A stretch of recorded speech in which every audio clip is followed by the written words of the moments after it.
All right, today I'm going to show you real quick the pigeon stretch, which everyone's pretty much familiar with, but we're going to add in some trunk flexion and rotation in there. You really get maybe a little QL, a little low back stretch on the opposite side, but really deepening into that piriformis stretch on the side that you're stretching, that leg that's in the front versus the leg that's in the back.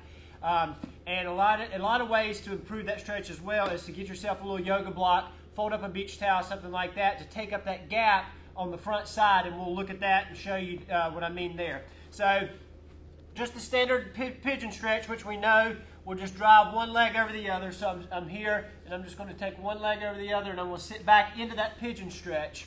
So I'm there, and a lot of times you will have a gap right there, so that's a great place to stick that yoga block or fold up beach towel.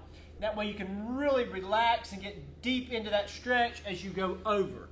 So now I'm resting on the block versus fighting that tension that is there and really not able to focus on getting deep into that stretch and relaxing.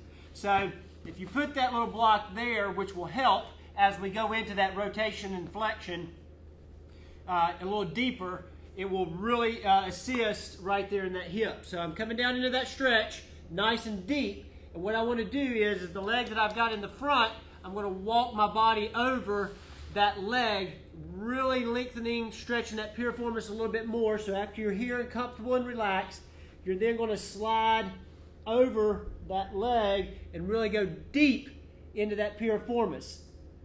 Now, you will feel on the opposite side, again, that lengthening of that low back, which feels really good. You can add in some rotation. So you come in and you can really reach through. Now I'm getting a great piriformis here and a stretch on the low back on the downside. So I'm there.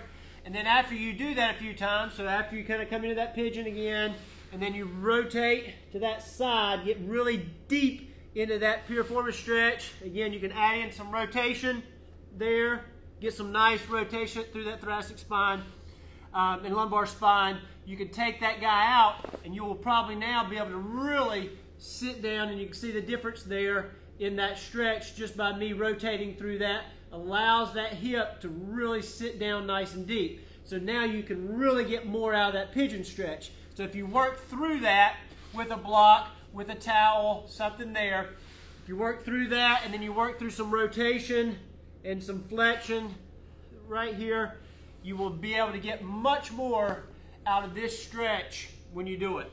So there it looks. This is what it looks like in the end. So try that one again with a yoga block or a towel folded up. See what you think. Add in that rotation. So you flex over and rotate.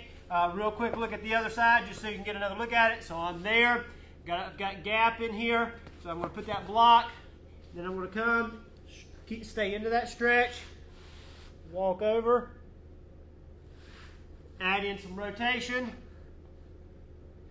And now, again, a really quick look at it. So now I'm sitting down a little bit deeper into that stretch.